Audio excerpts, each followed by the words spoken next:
Bismillahirrahmanirrahim.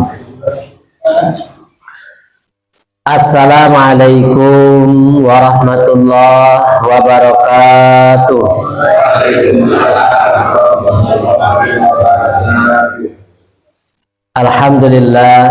Alhamdulillahi rabbil alamin. Wa bihi nasta'inu ala umuri dunya waddin. Asyhadu an la ilaha illallah wahdahu la syarikalah wa asyhadu anna Muhammadan abduhu wa rasuluhu la nabiyya ba'dah. Allahumma salli wa sallim wa barik ala Muhammad wa ala alihi wa ashabihi wa man tabi'ahum bi ihsanin illa yaumiddin, amma ba'du.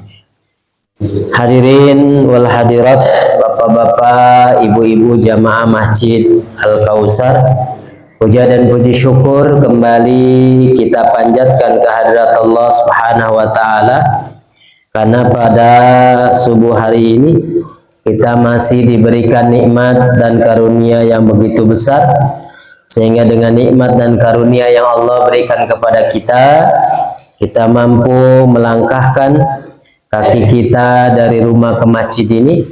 Pertama dalam rangka sholat subuh berjamaah, dan insya Allah ba'da sholat subuh ini kita lanjutkan kembali dengan salah satu kewajiban kita sebagai seorang muslim maupun muslimah, yakni thalabul ilmi. Bapak Ibu yang dimuliakan oleh Allah Subhanahu wa taala, kajian kita dilanjut kembali, masih membahas tentang hadis-hadis keutamaan niat dalam segala hal amal perbuatan kita. Pada pertemuan-pertemuan yang lalu kita sudah membahas tentang bagaimana seseorang itu akan mendapatkan nilai dari amal ibadah yang ia lakukan berdasarkan niatnya masing-masing. Karena Bapak Ibu, perbuatan yang kecil bisa menjadi besar, perbuatan yang besar bisa menjadi kecil bahkan tidak bernilai, itu dikarenakan niat yang ada pada diri kita. Kalau niatnya kita karena Allah Subhanahu wa taala, maka segala sesuatu kebaikan-kebaikan yang kita lakukan itu akan menjadi amal soleh. Nah, sedangkan kalau segala kebaikan-kebaikan, amal perbuatan kemudian didasari dengan niat yang kurang baik, apalagi salah niat, maka nilai sebaik apapun, ibadah sebaik apapun, sebesar apapun, itu tidak akan bernilai di sisi Allah Subhanahu wa taala. Kita ambil contoh, misalkan perbuatan yang paling baik, ya, yakni sholat misalkan. Sholat itu ini adalah perbuatan yang paling baik, bahkan zikir yang paling afdol, paling besar, ya. Nah, tapi ketika sholat kita dilandasi dengan niat yang tidak baik, Bapak Ibu, maka sholat kita itu tidak bernilai. Ini disampaikan oleh Allah Subhanahu wa taala di dalam Quran surat Al-Maun, ya. Nah, bahkan disebutkan di situ orang yang sholat itu bisa celaka, ya. Fawailul lil musallin alladzina hum an sholatihim sahun alladzina hum yuraun. Nah, itu kalimat yuraun itulah yang membuat salah satunya orang yang sholat itu celaka. Apa yuraun itu, Bapak Ibu?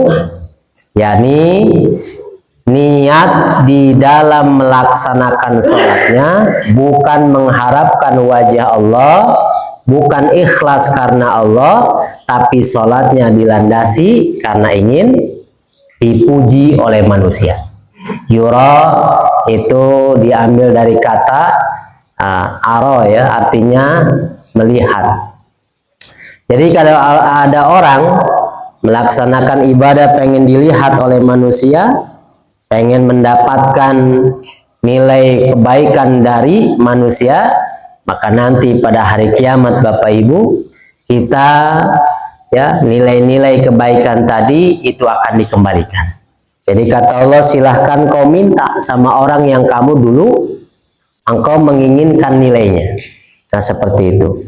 Nah, pada pertemuan kali ini kita lanjut Bapak Ibu. Ini hadis nanti berkaitan tentang nafkah yang diberikan oleh suami kepada anak istrinya, yang kemudian nafkah itu bukan hanya sebagai kewajibannya sebagai suami, tapi juga akan bernilai ibadah di sisi Allah Subhanahu wa taala. Itu berdasarkan niat yang benar. Di sini disebutkan hadisnya, hadis nomor yang ke-6. An Abi Ishaq Sa'ad bin Abi Waqqas, Malik bin Uhaib bin Abdi Manafi bin Zuhrah bin Kilab bin Murrah bin Ka'ab bin Lu'ay al-Qurashi al-Zuhri radhiyallahu anhu, ahadil asyaratil masyhudi lahu bil jannati radhiyallahu anhum. Nah, ini namanya panjang ya Pak. Nah, ini kalau kita ambil namanya yang pendek, Sa'ad bin Abi Waqqas. Nah, Sa'ad bin Abi Waqqas ini adalah salah satu orang yang dijamin atau yang dijamin akan mendapatkan surganya Allah Subhanahu wa taala. Nah, di sini disebutkan qala, siapa yang berkata di sini? Sa'ad bin Abi Waqqas. Ja'ani, telah datang kepadaku, kata Sa'ad bin Abi Waqqas, Rasulullah sallallahu alaihi wasallam, telah datang kepadaku Rasulullah sallallahu alaihi wasallam. Ya'uduni ama hajatil wada'i min wajain istaddabi. Kemudian kata beliau, kata Sa'ad bin Abi Waqqas, Rasulullah sallallahu alaihi wasallam datang kepadaku untuk menjenguk. Nah, yang dijenguk siapa Pak? Sa'ad bin Abi Waqqas. Jadi Rasulullah datang kepada Sa'ad itu dalam rangka apa? Ya'uduni, kata Sa'ad, yakni menjengukku. Kapan waktunya? Amma hajatil wada. Jadi pada tahun haji wada, berarti haji perpisahan. Nah, ketika Nabi Shallallahu Alaihi Wasallam menjengukku itu, ya, diriku, kata Sa'ad bin Abi Waqqas, itu dalam keadaan sakit keras. Jadi di sini Rasulullah Shallallahu Alaihi Wasallam itu mengajarkan ya, kepada kita semua, kalau ada jamaah, kalau ada saudara yang sakit, maka disunahkan, Nabi itu mengajarkan untuk segera menjenguk. Jangan sampai apa Pak? Ketinggalan. Ya, jadi kalau ada yang sakit, ada yang sakit, jenguk dah. Nah, khawatir nggak keburu. Keburu apa? keburu sehat lagi, gitu kan? Nah, kita nggak dapat nilai menjenguk. Atau keburu balik papan. Balik papan itu ya. Nah, makanya nanti takutnya menyesal. Nah, Nabi Shallallahu Alaihi Wasallam itu ketika menjenguk Sa'ad bin Abi Waqqas, Sa'ad bin Abi Waqqasnya dalam keadaan sakit parah, sakit keras lah ya. Fakultu, kemudian aku berkata, kata Sa'ad bin Abi Waqqas, ya Rasulullah, ini qad balagha bi minal waja'i matar wa ana dzu malin wa la yarisuni illa ibnatun li fa afa atasaddaqu bisulusai mali. Nah, kemudian kata Sa'ad bin Abi Waqqas itu gini, wahai Rasulullah, diriku ini telah sampai, yakni apa, penyakitnya itu yang sangat keras tadi menimpaku. Maka ya, wa ana dzumalin, sedangkan aku ini orang kaya. Zumal itu berarti orang yang punya harta, alias orang kaya ya. Sedangkan aku dalam keadaan ya banyak harta. Wala yarisuni illa ibnatun, tidak ada yang kuwarisi kecuali seorang anak perempuan. perempuan. Nah, kemudian bolehkah atau dibenarkanlah kata Sa'ad kalau aku sedekahkan hartaku itu berapa di sini? Setengahnya. Ingat Bapak Ibu, kita belum sampai ilmu mawaris ya, tafsir ya. Itu mas surat An-Nisa ya, ayat 11 nanti sampai ayat 13. Kita kemarin bahasnya masih baru Al-Baqarah. Oh, masih ya. Kira-kira kalau mau nyampe ke surat An-Nisa ya 1 bulan lebih lagi lah. Lebihnya nggak tahu berapa tahun ya. Tapi insya Allah nanti insya Allah kita ketemu ya, insya Allah. Jadi Bapak Ibu, kalau ada orang punya harta banyak yang mewarisi hanya 1 orang anak perempuan, kira-kira dapat berapa anak perempuan? Furudul muqaddarahnya, ketentuan pendapatannya itu berapa? Dia 1/2. 1/2 Bu. Nih, meninggal bapak misalkan, lihat ke bawah, punya anak, punya 1 perempuan. Ke atas kemana-mana nggak ada, cuma anak perempuan doang 1 misalkan. Maka anak perempuan asalnya itu dapat 1/2. Tapi kalau nggak ada lagi ahli waris, baru dikembalikan lagi ke anak perempuan ar-radnan, dikembalikan. Bagaimana kalau ada istrinya? Ada ibunya nih, si ibu anak. Maka istrinya mendapat berapa? 1/8 karena punya anak, baru setengahnya dikasih anak, sisanya baru ke grup laki-laki, pamannya dan sebagainya ya. Nah itu. Nah di sini Sa'ad bin Abi Waqqas itu tidak ada yang diwarisi kecuali seorang anak perempuan, maka dia mendapatkan separuh harta. Makanya kalau separuh harta berarti kan masih banyak sisanya. Boleh nggak kata Sa'ad bin Abi Waqqas, separohnya lagi saya berikan ke Masjid Al-Kautsar misalkan. Misalkan ya. Nah, kata Nabi, lah, nggak dibenarkan itu. Loh, kok nggak dibenarkan? Kalau begitu kata Abi Waqqas, qultu, bagaimana fasyatru ya Rasulullah kalau separohnya? Nggak boleh juga kata Nabi, lah. 2/3 tidak boleh, separohnya tidak boleh. Nah akhirnya yang ketiga, qultu fasulus ya Rasulullah, bagaimana kalau 1/3?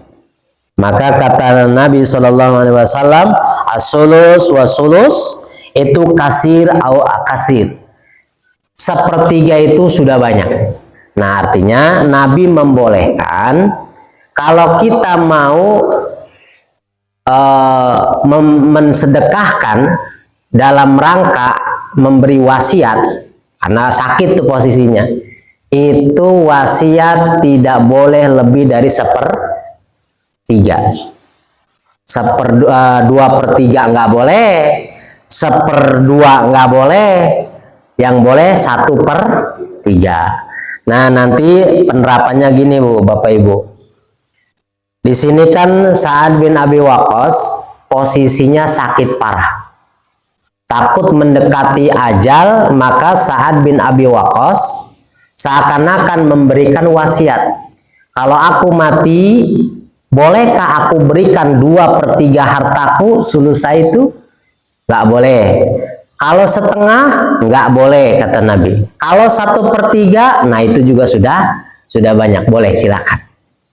Makanya kita ini kalau punya harta itu nanti ada 3. Pertama, harta hibah. Bapak Ibu, kita ini kalau mau menghibahkan, memberi lah ya, kata hibah ya, misalkan ke anak-anak kita. Hibah itu bisa, tapi posisinya jangan waktu sakit keras. Lamun gus tereh eta mah lain hibah, eta mah ngaranna naon? wasiat. Wis tereh soalnya. Nah, pertama harta itu hibah, masih cager buger, kita masih seneng ke duit, masih hartanya masih banyak, maka punya anak misalkan 2 atau 3, kasih, kamu belah sono ya, tanah sebelah sono, kamu sebelah sono, kamu sebelah sono. Ingat, kalau hibah harus adil. Iya mah anak kaya, iya mah miskin, iya mah masih embla-emblo, iya mah ya. Waduh, lajuna manu kaya dibere ente dibere, yang sebut lobanya namang sekaya. Nu miskin dibere, inu iya dibere. Ulah, temenang. Kita kalau punya anak 3, kalau ngasih anak 100 meter, kasih 100 meter semua. Kasih duit misalkan 1 miliar, miliar semua. Nggak boleh, oh ini mah orang kaya, udah kaya dia mah jangan dikasih, nggak boleh. Kaya ge sekarang, Pak. Boleh jadi yang kaya itu sekarang kaya, besok bangkrut. Makanya jangan dipilih kasih. Pokoknya kalau orang tua mau ngasih anak, samakan ngasih. Itu namanya harta hibah. Udah dikasih kata bapak ibunya, dana terserah nih 100 meter buat kamu, 100 meter buat kamu, 100 meter buat kamu, silahkan kamu balik nama mau apa terserah. Nah itu nanti setelah bapaknya meninggal, ini sudah menjadi hak milik anak. Jangan dihitung lagi karena sudah dihibahkan kepada anak-anaknya. Nah itu ya, ini namanya harta hibah. Yang kedua harta wasiat. Nah, wasiat bukan maksiat, wasiat ya buah ya. Wasiat itu apa bedanya sama hibah? Kalau hibah kondisinya yang memberi itu masih sehat, untuk hadiah diberikan, tanda kasih sayang, tanda terima kasih, tanda senang, kasihkan, itu namanya hibah. Kalau sudah dikasih jangan diambil lagi, kecuali tidak adil. Karena datang orang tua kepada Nabi, ya Rasulullah, istrinya datang nih, si Fulan suami dia nih mau ngasih anak ini sekian, tolong saksikan. Nah kata Nabi, apakah suamimu itu punya anak dia doang? Enggak, banyak. Terus yang lain dikasih sama dia? Enggak ya Rasul, jangan minta kesaksianku, karena ini tidak benar, zolim itu. Makanya kembalikan. Jadi nggak jadi ngasih. Nah jadi kalau ngasih tadi harus ikhlas, posisinya masih segar bugar, tidak sakit. Kalau sakit berarti wasiat. Bedanya apa? Kalau wasiat itu harta yang diberikannya setelah meninggal. Siapanya? Yang punya hartanya. Tapi wasiatnya sebelum meninggal. Jadi seakan-akan gini Pak, kalau wasiat itu. Ya kadia. Ya anak 3, 4, 5 anak angkat. Menang mulung misalkan, kasarnya mohon maaf. Nih bilang sama ini, nah kamu nanti kasihkan adik atau kakakmu ini, si ini anak angkat ini ya, nah kasihkan, kasih dia, jangan dihabisin semua, dikasih kasihan. Nah berapa nih? Sekiannya itu yang mau dikasihkan tidak boleh lebih 1/3. Kalau ternyata nih bapaknya itu suka banget nih sama anak yang ini nih, bager jasa, ada anak sorangan ambalaya misalkan, dikasih setengah-setengah, iyo hajunlah siapa tuh barner hirupna. Tetap Pak, pas meninggal si bapak ini, wasiatnya kalau mau berikan 1/3, walaupun ngasihnya setengah semua, kecuali ahli warisnya sudah ridho, udah nggak apa-apa buat ini aja. Nah itu ngasih dia berarti ya. Tapi kalau dia tidak ngasih, tetap tidak boleh lebih dari 1/3. Itu wasiat, awas ya. Nah makanya Sa'ad bin Abi Waqqas ini bagus, mau bersedekah banyak, 2/3 pertamanya nggak boleh kata Nabi. 1/3 baru dikasih sama Nabi. Apalagi setengah nggak boleh ya. Nah yang ketiga harta warisan. Kalau harta warisan bedanya apa dari hibah sama wasiat tadi? Kalau warisan itu sudah otomatis, Pak. Meninggal bapaknya, meninggal almarhum ataupun almarhumah, maka harta peninggalannya itulah disebut harta warisan, harta peninggalan. Nah, nanti disebutkan tuh ketentuannya bukan berdasarkan Nabi lagi, tapi langsung Allah Subhanahu wa Ta'ala. Ada yang 1/2 seperti salah satunya anak perempuan yang sendiri. 2/3 kalau anak perempuannya lebih dari 2. Misalkan ada 3 anak perempuan semua, maka dia dapat dari harta warisan 2/3. Ada 1/4. 1/4 itu nanti buat suami kalau dia meninggal istrinya punya anak, maka suaminya dapat 1/4. Tapi kalau meninggal istrinya, ini harta istri ya, harta istrinya meninggal nih, bukan harta istrinya meninggal, istrinya meninggal, tidak punya anak, dia menikah, maka 1/2, setengah suami. Nah, terus dapat berapa lagi? 1/6. Nanti ada orang tua, itu 1/6. Terus satu lagi 1/8, itu untuk istri kalau punya anak suaminya. Jadi menikah, ibu-ibu suaminya meninggal, maka harta suaminya untuk si istri, dia punya anak, maka 1/8. Kalau nggak punya anak, istri mendapatkan 1/4. Wih, riet amatnya. Hah? Itu aring geus nyaho mah, aring can nyaho mah aduh. Riet jasa. Nah, nu leuwih riet deui nu dibagikeun. Pak Ustadz ngomong 1/2, 2/3, 1/4, 1/6, 1/8. Emang aya nu dibagikeun eueuh. Ditambah deui kolot naon? Wasiat. Eta tanu nu di sebelah ditu cerewet, nu panjang ulah dijual. Naon? Jalan raya Serang teu meunang. Aduh, aya wasiat, korengan wasiat nanti menang ngajual jalan raya. Jauh ya teman baturnya. Nah, jadi itu mah waris. Nah, di sini yang dipakai yang 1/2. Untuk siapa? Ya, untuk anak perempuan satu-satunya. Tapi kalau double dan lain sebagainya akan mendapatkan 2/3. Itu kongsi ya, bareng. Nah, ini adalah harta. Jadi harta itu ada 3. Ada harta pemberian, yakni hibah. Yang kedua, harta wasiat, yang tidak boleh lebih dari 1/3. Dan yang keduanya, harta warisan. Tapi ingat, ahli waris tidak berlaku yang namanya wasiat. Boga anak 3, wasiat bapana. Dengekeun. Ieu menang 10 juta, 10 juta. Ieu anak nu hiji ye bere 50 juta. Duh, Pak kunaon? Geus wasiat bapak ieu mah. Teu meunang.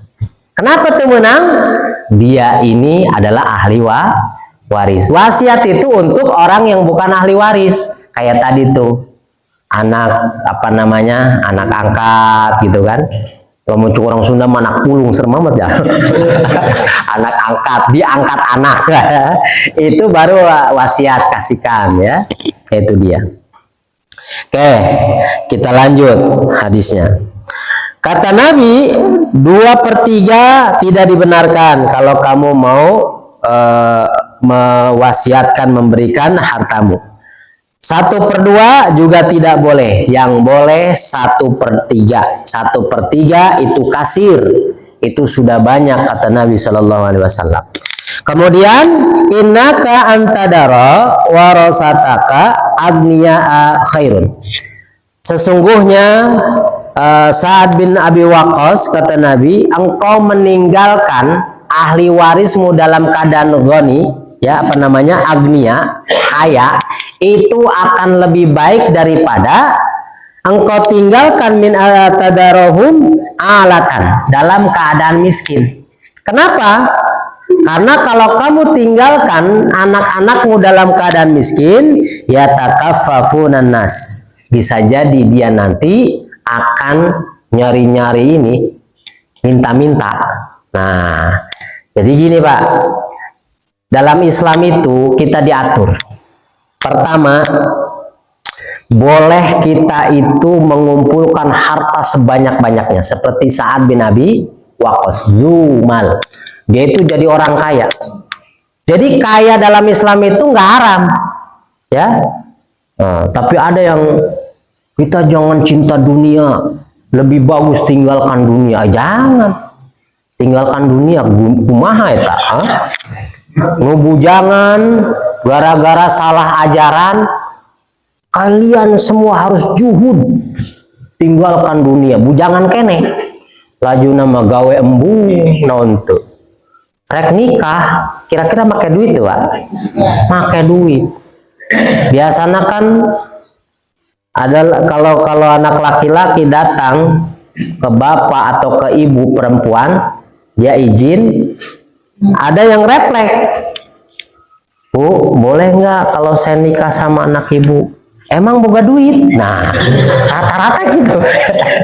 Lain masalah yang kawin tuh, nah, eta mau urusan anak, tapi masalah kalau urusan keluarga boga duit itu loh. Waduh, bapaknya mata duitan, mana mau lain mata duitan. Ke KUA kudu make duit. Nanti hayang hajat cenah kudu make duit. Untuk hajat ge hayang sedekah bae pakai duit keneh bae. Serba duit kabeh. Makanya kalau kita juhudnya salah, tinggalkan dunia, tidak mau kerja, malas, gimana nanti dapat istri? Nah, makanya kita suka dengar ya Pak, Bu, pokoknya kalau lagi punya duit katanya baik. Nah, emang itu mah manusiawi. Lamun jelas mengustu boga duit, kanker, kantong kering, mungsang mangsing gitu. Nah, intinya gitu. Jadi Islam itu tidak mengharamkan kita itu mencari harta sebanyak-banyaknya, selama mencarinya dalam keadaan halal. Caranya halal, hartanya juga halal, jangan haram. Halal ya. Nah, nanti kalau sudah kaya, supaya bersih hartanya, maka keluarkan zakatnya. Bersyukur kalau nggak ada zakat ya Pak. Lu kaya-kaya Bu, tinggalkan zakat misalkan. Waduh, kalau zakat ditinggalin gimana tuh Pak?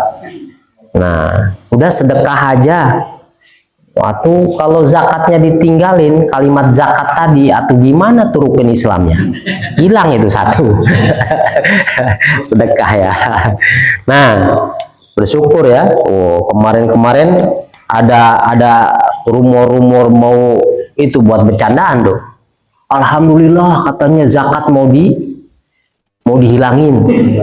Sahai tanung ngilangin ya Pak. Yang satunya bilang, wah alhamdulillah anak saya ada 11. Emak bapaknya berarti berapa Pak? 13 kan? 3,5 liter kali 13 orang. Kerasa ya Pak. Zakat katanya mau dibuang, alhamdulillah. Aduh, padahal zakat itu salah satu rukun Islam ya. Cuman bahasa saja, kadang beda-beda ya. Oke. Jadi kaya itu boleh selama hak-hak hartanya dikeluarkan. Kemarin sudah kita bahas tentang zakat. Zakat mal misalkan, Bapak Ibu suka ngumpulin emas, apalagi yang cinta emas. Tapi kalau emas Jawa kayak saya nggak laku Pak. Istri saya itu kalau dibilang, Bu punya simpenan emas, alhamdulillah emas saya menggede 70 kilo. Sah udah amat tuh emas Wartono. Alah, itu malah deui. Nah, Ibu ngumpulin emas, boleh kumpulin gitu kan, emasnya emas lempengan misalkan. Apalagi zaman sekarang zaman perang, berarti emasnya naik terus tuh. Kumpulin. Kalau sudah 100 gram dalam setahun, jangan dibiarkan, keluarkan zakatnya untuk membersihkan 2,5 ya dari harga emas 100 gram tadi.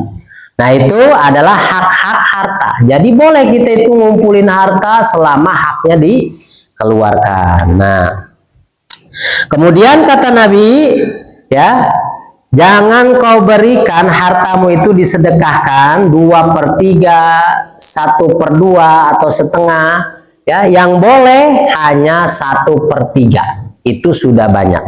Kenapa alasannya? Karena engkau Sa'ad bin Abi Waqqas lebih bagus meninggalkan, kau meninggal tuh, meninggalkan ahli warismu dalam keadaan kaya daripada engkau tinggalkan ahli warismu dalam keadaan miskin. Ini Pak gambarannya. Si Abi Waqqas ini kaya, tapi karena dia terlalu jor-joran bersedekah, akhirnya si anaknya kehabisan. Sedekahin ke masjid, sedekahin ke Baitul Mal, sedekahin, kasih-kasihin semua duitnya, habis. Terus anaknya, biarin, kata Sa'ad misalkan, biarin dia nyari sendiri. Maka anaknya ternyata nyari duit itu nggak gampang ya Pak. Waduh, banyak orang tuanya kaya, pas meninggal belangsak anak-anaknya. Susah nyari duit itu. Nah, makanya apa kata Nabi? Lebih bagus kamu tinggalkan keluargamu itu dalam keadaan kaya daripada dalam keadaan miskin. Engkau dulu menyedekahkan untuk ini banyak, tapi ternyata ahli warismu kau mau tinggalkan dalam keadaan miskin. Nanti dia minta-minta, nanti begini, anak saha eta? Oh, anak si kaya ta? Krieu mah kaya eta bapak nama. Ari kuari mah karunya, dah harga sana hese. Wes beaka. Wes gitu deh, tambah deh mentalnya kurang bagus. Udah tadinya kaya raya, ya, biasa duit tinggal gesek, lain ngegesek Pak. Kalau ngegesek mah beda deh, wah ngegesek cina, tak lain deh, tinggal ngegesek. Kalau apa-apa seret atau tinggal cekrek di bapana, bapana meninggal, iya nyarinya nggak tahu gimana cara nyari duit karena keenakan dulunya, maka orang ini bisa menjadi terlantar. Maka ujung-ujungnya mentalnya tidak sekuat baja, maka dia lebih banyak nyari-nyari, ya minta ini, hutangan sana hutangan sini, terus hutang sana sini. Urusan makan aja harus ngutang, luar biasa nih. Ada orang itu yang makan aja harus ngutang Pak. Padahal ya, kalau makan mah jangan sampai ngutang. Kenapa? Kalau habis dimakan habis, utangnya nggak hilang, ya kan? Nah, makanya nih kita awas nih, jangan memudah-mudahkan urusan hutang. Pokoknya mah kalau masih hidup nggak harus berhutang, tahan aja, jangan berhutang. Tapi kalau misalkan sudah nggak tahan lagi, anak harus bayar ini, udah gitu sakit harus bayar rumah sakit, baru kita keliling tawaf tuh nyari utangan. Buat apa? Buat sesuatu yang sangat urgent. Tapi kalau urusan makan, tambah lagi pengen beli handphone, tambah lagi pengen nambah ini, nambah itu, aduh, lebih baik tahan diri. Karena apa? Islam itu mengatur Pak, urusan mengumpulkan harta termasuk dalam rangka menahan orang supaya tidak mudah berhutang. Karena ingat Bapak Ibu, satu-satunya yang bisa menghalangi para syuhada masuk surga itu apa Pak? Hutang. Karena hutang tidak akan bisa hilang karena tobat. Bapak Ibu tobat, ya Allah, ampunilah hamba ya Allah. Kata Allah, diampuni, tapi hutangnya bayar tak. Ya, atau sama kita nih, kita lebaran nanti kan biasanya halal bihalal ya Pak. Diampuni, saling maafin, tapi tetap utang mah nggak bisa lunas walaupun sudah maaf-maafan. Nah, hutang itu makanya dalam Islam itu benar-benar ya, itu kalau bisa kita tahan, kecuali memang sesuatu yang sangat penting sekali. Oke, jadi kata Nabi, engkau Sa'ad bin Abi Waqqas lebih baik kau tinggalkan keluargamu itu dalam keadaan kaya daripada engkau kaya ditinggalkan keluargamu dalam keadaan miskin. Nah, ini strategi keluarga ketika meninggalkan keluarganya. Wa innaka lan tunfiqa nafaqatan tabtagi biha wajhallah illa ujirta 'alaiha hatta ma taj'alu fi fimra'atik. Nah, sesungguhnya kata Allah, apa saja yang engkau nafkahkan karena Allah Subhanahu wa taala, engkau akan mendapatkan pahalanya. Ya, meskipun yang kau keluarkan itu bentuknya apa yang kau berikan kepada keluargamu. Nih para bapak-bapak pencari nafkah,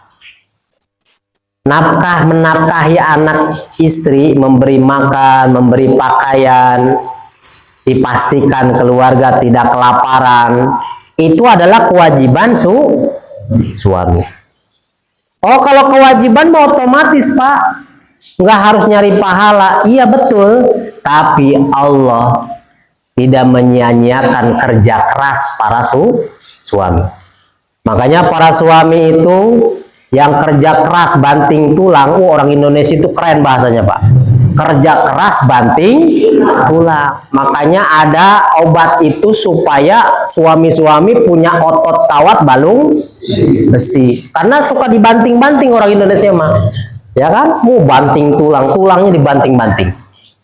Nah, capek-capeknya suami, walaupun itu otomatis dia harus menafkahi anak istri, tetap tidak disia-siakan di mata Allah Subhanahu wa taala. Itu akan berpahala, itu menjadi suatu kebaikan, dia mendapatkan pahala walaupun bentuknya sesuatu yang sudah otomatis tadi diberikan kepada anak istri. Maksudnya apa? Apa saja yang kau berikan kepada istrimu, makanan, pakaian, pendidikan dan lain sebagainya, itu akan bernilai pahala di sisi Allah Subhanahu wa taala bagi suami. Ya seperti itu. Nah, makanya jangan pernah di sini Sa'ad bin Abi Waqqas, kita dalam hal ini laki-laki tidak boleh ngeluh. Udah, kalau jadi salaki mah ulah ngeluh, hajar bae geus. Pokoknya buntang banting nggak apa-apa. Makanya ada istilah di Indonesia, Pak. Orang mati di gunung karena kerjanya di gunung, mati. Kalau ditanya, "Hei, kamu matinya di mana?" "Di gunung." "Kenapa?" "Saya mati demi anak istri." Wow, keren, Pak. Oh, ada yang tenggelam di laut. Kalau ditanya, "Kenapa bisa tenggelam di laut?" "Saya nyari ikan untuk mencari nafkah untuk anak istri." Oh, keren. Nah, jadi itu. Nah, makanya apa? Allah tidak menyia-nyiakan. Kecapeannya suami itu tidak akan disia-siakan. Istri tenang, Bu. Waduh, kalau begitu saya apa dong? Nah, kalau istri mau udah jelas.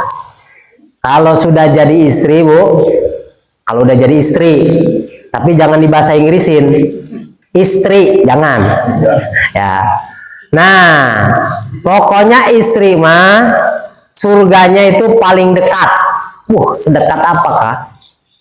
Syaratnya nggak banyak. Kalau udah jadi istri cuman 3. Pertama, sholat wajib 5 waktu, puasa Ramadan, ya.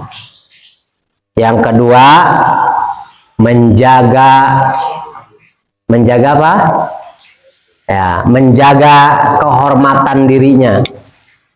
Yang ketiga, taat kepada suami selama suaminya benar, nyuruhnya yang benar-benar. Mama kalau cantik kayaknya gak usah pakai kerudung deh, Mah. Ada? Jangan. Mama, kenapa, Pak? Pengen Mama dibuka kerudungnya? Iya. Coba tuh kayak artis di rebonding rambutnya, ya, diwarnain, ya, kuning, hijau, kelabu, ada semua. Ya, kayaknya Bapak bangga kalau ngelihat Mama itu kelihatan molek. Nah, nggak boleh itu. Nah, jangan kasih tahu, nggak boleh. Jadi kalau sesuatu yang diperintahkan suami itu baik, harus ditaati. Tapi kalau nggak baik, tolaklah dengan sesuatu yang baik. Nah ya, seperti itu. Nah kalau itu sudah dilakukan, kata Nabi, nanti si istri ini akan ada yang memanggil pintu surga. Dari pintu surga manapun kamu mau masuk, silahkan bagi istri-istri yang tadi. Makanya ya kalau istri, kalau sudah jadi istri ya, tugasnya yang pokok 3 tadi. Oke. Jadi kata Nabi Shallallahu Alaihi Wasallam, apa saja yang kamu nafkahkan dari hartamu itu tidak akan disia-siakan oleh Allah, termasuk apa yang kamu berikan kepada anak istrimu. Kala kemudian Sa'ad bin Abi Waqqas berkata lagi, ya Rasulullah, ukhallafu ba'da ashabi.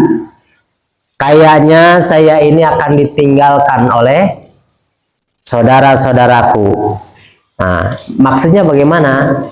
Karena si Sa'ad bin Abi Waqqas ini sakit parah di Mekah, yang lain hijrah. Dia mah nggak bisa hijrah. Kenapa? Karena sakit. Nah, makanya kata Sa'ad bin Abi Waqqas, ya Rasulullah, kayaknya saya bakal ditinggalinnya sama teman-teman yang lain. Yang lain hijrah, hijrah itu dapat pahala, Pak. Kalau diniatkan karena Allah, ya. Makanya Sa'ad bin Abi Waqqas dia merasa, aduh, saya ini bakal ditinggalkan, tidak bisa hijrah. Maka kata Nabi Shallallahu Alaihi Wasallam, innaka lan tukhallaq, kamu tidak akan ditinggalkan. Nah, fata'mala amalan tabtagi bihi wajhallah illaz dadta bihi darajatan. Nah, kata Nabi Shallallahu Alaihi Wasallam, kamu tidak akan ditinggalkan. Engkau beramal apa saja di sini, ya, dalam rangka mengharapkan wajah Allah, artinya niatnya itu diluruskan karena Allah, maka engkau ya akan diberikan pahala oleh Allah berupa apa? Derajatnya akan ditingkatkan. Sa'ad bin Abi Waqqas ini juga pejuang, Pak. Jadi banyak orang yang masuk Islam itu melalui Sa'ad bin Abi Waqqas. Karena juga pejuang ya. Makanya dia termasuk orang yang mendapatkan ya jaminan surga radhiyallahu anhum. Nah, oke. Kemudian ya kata Nabi di sini disebutkan hatta yantafi'a bika aqwamun wa yadurruka akharun. Jadi kalau kamu di sini tetap tidak ikut, engkau tidak ditinggalkan sebetulnya. Karena engkau pun beramal apa saja itu akan menjadikan kamu itu dinaikkan derajatnya. Karena dulu banyak orang nanti kata Nabi Shallallahu Alaihi Wasallam, kamu itu di sini nih, di Mekah itu nanti banyak orang yang akan diberikan manfaat dengan adanya Sa'ad bin Abi Waqqas. Siapa yang mendapatkan manfaat itu maksudnya? Orang-orang yang masuk Islam melalui Sa'ad bin Abi Waqqas. Dan banyak pula kata Nabi Shallallahu Alaihi Wasallam, ya duruka, itu banyak yang dirugikan olehmu, yang lain sebagiannya. Siapa dia? Orang-orang kafir. Jadi Sa'ad bin Abi Waqqas ini bagi Islam, orang-orang yang masuk Islam banyak. Orang-orang di masyarakat melalui Sa'ad bin Abi Waqqas mereka itu masuk Islam. Tapi bagi orang-orang kafir yang tidak mau menerima Islam, adanya Sa'ad bin Abi Waqqas itu merupakan apa? Kerugian besar. Kenapa banyak orang yang masuk Islam gitu kan? Nah, katanya orang kafir itu, aduh, habis ini mah sama Sa'ad pada masuk Islam. Ini gambaran buat kita, Pak. Nah, dimanapun kita berada, Bapak Ibu, dakwah Islam itu harus ditegakkan. Kita nih kalau terbiasa di lingkungan masjid, Pak, mohon maaf, Bapak suka sholat subuh berjamaah, suka pengajian, bergabung dengan teman-teman yang soleh-soleha gitu kan, dalam pengajian. Nanti dimanapun kalau Bapak Ibu itu pindah, pasti yang akan dicari apa? Tempat berjamaah. Pindah ke Citra, pasti nyiaran. Nah, nu disiaran masjid sebelah mananya? Oh, udah. Ini kenapa? Karena mental kita sudah terdidik untuk berdakwah, untuk ngajak orang berjamaah sholat. Walaupun lisan kita itu ada yang mampu, ada yang nggak mampu ya Pak. Orang kan baik nih, ilmunya banyak, itu kan orangnya akhlaknya baik. Tapi kalau suruh ngomong di atas mimbar, assalamualaikum, nyari wahyu udah pulang. Tengok maksudnya apa? Tadi mau udah hafal berapa lembar itu teksnya dihafalin, pas naik mimbar melihat orang lungit kabeh. Aduh, ada yang begitu. Makanya kita itu apa? Jangan salah, kalau ada orang yang sudah bisa bicara di mimbar, walaupun masih itu udah bagus, dia sudah berdiri aja udah bagus. Tapi kan kalau khutbah Jumat kalau berdiri doang gimana tuh Pak? Bahaya juga tuh misalnya. Nah, makanya apa? Nah, ada orang yang seperti itu. Makanya dakwah itu bukan dengan lisan saja Bapak Ibu, bisa dengan perbuatan kita. Bilhal kita suka berjamaah, ketemu sama orang nih rajin sholatnya, itu juga akan memberikan daya tarik ke yang lain. Itu sholat di mana sih? Oh di sana, orang pada ikut. Nah seperti itu. Ini masjid, kalau nggak ada orang yang hatinya terikat dengan masjid, sebagus apapun masjid, kalau nggak ada isinya, ya sayang Pak. Ini alhamdulillah penuh ini, penuh ini. Belum ini dibarisinnya begini, ini jadi penuh ya. Tapi kalau begini kan cuma 2 lembar tadi, 2 lembar apa 2 baris. Nah ini tuh tidak semua orang bisa seperti ini Pak. Makanya kata Nabi SAW, ada 7 golongan yang akan dilindungi oleh Allah pada hari kiamat, di mana tidak ada perlindungan kecuali perlindungan Allah Subhanahu wa Ta'ala. Ranking pertama siapa? Pemimpin yang adil.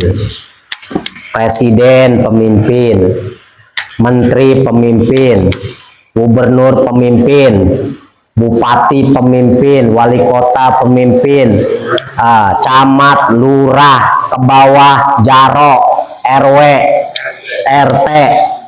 Terus ke bawah ada lagi, ada salaki, tetap pemimpin.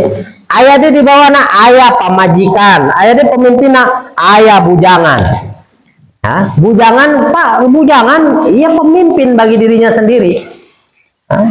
Bujangan kan ayah bujangan, ayah ada primus, yang primus sudah bagus. Pria-pria musola, nagi di musola, lalu ya, ini mohon maaf, jangan sampai rajin di musola. Ini orang kok di musola terus, subhanallah, rajinnya, rumahnya disewain. Orang yang imannya disewain, dia tidurnya di masjid, di musola gitu kan. Nah itu lain lagi ya.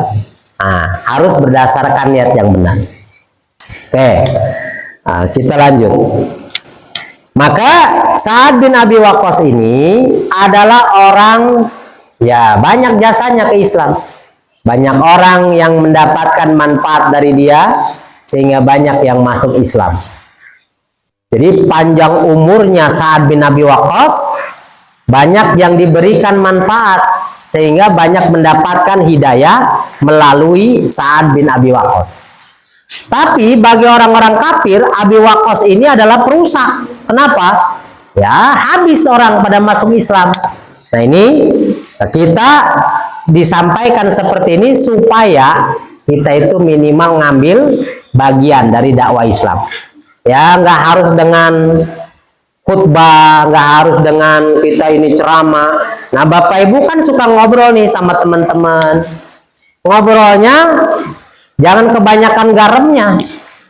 Ini mah baru ketemu sebentar, baru ngabuburit, malah ngomongin tetangga 200 km. Oh, sieta mah aing ge nyaho eta mah.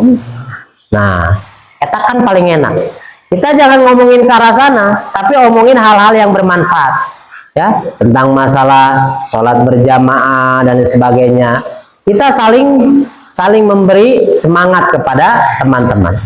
Insya Allah ya, dengan seperti itu, walaupun kita bukan ada titel kiai, ustadz atau dai, kita ini punya kontribusi dalam rangka dakwah Islam sesuai dengan kemampuan kita. Nah, kemudian kata Nabi Shallallahu Alaihi Wasallam setelah menyampaikan tentang Sa'ad bin Abi Waqqas, engkau tidak akan ditinggalkan. Kenapa?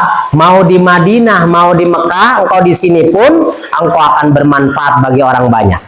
Nah, jadi dimanapun kalau kita memang menjadi orang yang baik akan bermanfaat. Nah, maka kemudian kata Allah, Allahumma amdi li ashabi hijratahum wala taruddahum ala aqabihim. Kemudian Nabi berdoa, ya Allah, tetapkanlah pahala bagi saudara-saudaraku yang berhijrah, kemudian janganlah engkau hilangkan setelah kepergian mereka. Artinya apa? Jadi Nabi berdoa supaya orang-orang yang berhijrah karena Allah, karena Rasulullah, karena agama itu ditetapkan pahalanya. Kemudian walaupun mereka sudah meninggal, tapi kebaikan-kebaikannya itu tetap diturunkan dari generasi ke generasi. Nah, kita sama, Pak. Dari bahasa doanya Nabi, kita itu diinginkan supaya kebaikan kita itu jangan sampai selesai sampai kita. Saya atau Bapak Ibu suka sholat berjamaah. Jangan sampai nih Bapak Ibu meninggal nggak ada penerusnya. Padahal anak 12, lalaki KBD. Eta mah geus main bola untuk kudu nyaran kalau lembur-lembur. Anak bae geus main bola, anak urang KBD 11. Nu hiji tadi wasit. Nah, jangan sampai orang tuanya meninggal, ibunya meninggal, nggak ada penerus. Misalkan bapak suka di sini, meninggal, ditengok, duh kosong. Saya suka begitu, Pak, suka sedih kadang. Saya di daerah Citra, ada orang yang rajin. Saya kalau ngisi pengajian, ngisi jadwal di sana, orangnya itu duduknya tuh di sini aja kan, pasti ketemu dia. Pas meninggal, saya kalau pas ini ngeliat, aduh, ditanya, ada nggak anak-anaknya? Ada, Pak, banyak. Oh, nggak ada yang kesini? Nggak ada. Nah, disayangkan. Jadi kalau bisa kita kebaikannya itu ditularkan ke anak-anak kita. Makanya anak laki-laki, ya, kita ajari mereka itu supaya terikat hatinya dengan masjid. Ingat, dari 7 golongan pemimpin yang pertama dapat, yang selanjutnya salah satunya juga yang dapat adalah syabab. Syabab ini apa? Anak-anak muda yang terikat hatinya, tumbuh dewasa, dia terikat hatinya dengan masjid. Kalau ini masih anak muda, Pak, masih ini anak muda. Yang penting kan semangatnya muda, Pak. Ada kan suka gini bahasanya, kalau orang tua rajin sholat ke masjid lah, itu mah udah biasa, wajar. Enggeus keringet nage geus bau taneuh. Tapi kalau ada anak muda rajin ke masjid, wah, nilainya besar di mata Allah Subhanahu wa taala. Anak muda yang seperti itu salah satunya yang akan mendapatkan perlindungan Allah Subhanahu wa taala. Nah, kalau kita dapat nggak yang tua-tua? Kan tadi pemimpin yang adil. Kita ini pemimpin semuanya. Kalau kita adil itu apa, Pak? Menempatkan sesuatu pada tempatnya. Kita dalam urusan waktu harus adil. Wayana sholat, ya sholat. Wayana gawe, wayana dahar, wayana pokoknya menempatkan sesuatu pada tempatnya itu adalah adil. Siapa yang akan mengaturnya? Ya kita sebagai pemimpin. Orang lamun teu adil, Pak. Wayana sholat subuh hees. Aduh, ngena jasa ya hees lah. Nah, ayo hudang teh jam genep, aduh leles, jam genep. Aduh, orang untungnya genep, jam genep kita lewat. Nah, jadi kita menempatkan manajemen hidup kita itu, ya kita sebagai pemimpinnya. Kalau kita adil dalam menempatkan itu salah satu yang akan mendapatkan naungan. Jadi kita walaupun nggak jadi presiden Pak, kita jadilah pemimpin diri sendiri. Hadis itu kalau untuk presiden doang, presiden, menteri, lurah, RT, RW, nah kita nggak berlaku. Makanya yang dimaksud pemimpin yang adil, siapapun yang bisa memimpin dengan cara yang adil, ya itulah yang akan mendapatkan naungan di sisi Allah Subhanahu Wa Taala pada hari kiamat. Jadi hadis itu untuk semua orang, bukan hanya untuk presiden atau pemimpin-pemimpin RT, RW dan lain sebagainya, tapi semua orang yang bisa memimpin diri kita sendiri, keluarga dan seterusnya. Baik. Nah, kemudian setelah Nabi berdoa supaya ditetapkan nilai pahala hijrah bagi sahabat-sahabatnya, lakinnal di sini disebutkan ya, Ba'isa Sa'ad Kholah yursilahu Rasulullah sallallahu alaihi wasallam. Ya, jadi kata Nabi, saya kasihan sama Sa'ad bin Khawlah. Kenapa? Ya, karena kata Nabi, an mata di Mekah, karena dia meninggal di Mekah. Oh begitu ya. Nih, ini versinya banyak Pak, sarahnya. Jadi Sa'ad bin Khawlah itu kenapa Nabi kasihan? Sa'ad bin Khawlah ini adalah orang yang termasuk dekat dengan Nabi. Dia itu ada yang mengatakan dia sudah hijrah ke Madinah, tapi kemudian dia balik lagi ke Mekah. Alasannya kembali karena tema kita tentang niat. Boleh jadi ada alasan lain selain daripada ikhlas tadi, balik lagi ke Mekah, pas di Mekah meninggal. Maka kata Nabi, saya kasihan sama Sa'ad bin Khawlah karena dia meninggal di Mekah. Maksudnya apa?